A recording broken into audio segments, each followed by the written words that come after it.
mistakes in an award-winning film about the late physicist Stephen Hawking are being immortalized as fact, according to his first wife. Jane Hawking, who was married to the scientist for 30 years, said she pleaded with the producers of The Theory of Everything to put the inaccuracies right but was ignored. The 2014 film, which starred Eddie Redmayne and Felicity Jones and was based on her memoir Traveling to Infinity, tracked her life with Hawking from when they first met in 1962. But some biographical details were adjusted or left out to keep the running time down, she was told.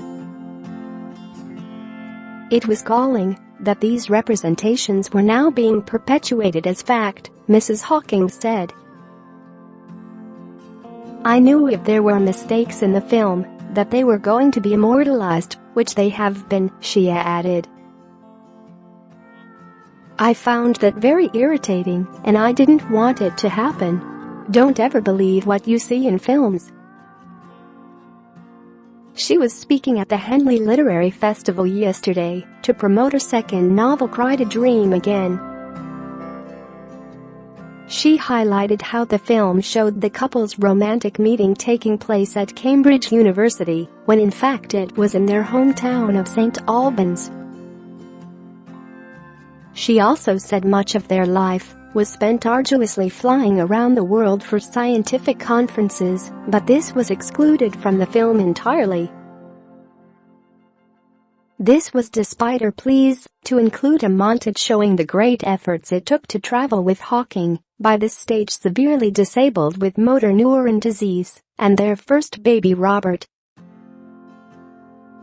Mrs. Hawking had 3 children with the physicist, who left her for his care in 1990, before the couple's divorce in 1995. Share this article. She said the film was emotionally very true to life, and that her ex-husband, who died in March this year, was happy with it, although he would have liked it to be more about science. But she added, facts were distorted in the interest of limiting the running time to 2 hours. For instance, I was not an undergraduate in Cambridge when Stephen and I met. We met in our hometown of St. Albans when I had just left school and Stephen was starting his PhD studies in Cambridge. Mrs. Hawking also cited the fact that her parents, who helped the couple, scarcely get a look in the film. She said, this was especially sad as the premiere took place on what would have been my dad's 100th birthday. She added, the film really only shows that part of our lives in Cambridge. Our many foreign travels were ignored altogether. For example, our honeymoon was spent at a physics conference at Cornell University in upstate New York.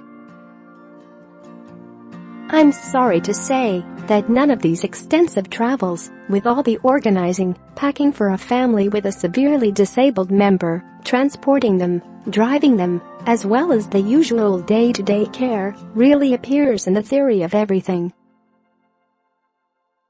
I asked for a frenzied fast-forward version, even simply getting all the suitcases, wheelchair and passengers in the car to represent this aspect of our lives, but I was told this was not possible because of the time constraints. She also spoke movingly about Hawking's death, saying, Stephen was given 2 years to live in 1963 and he fought that wretched disease until this year. It was as if a giant had been felled and taken, and we thought he was immortal. I think that goes for all of us.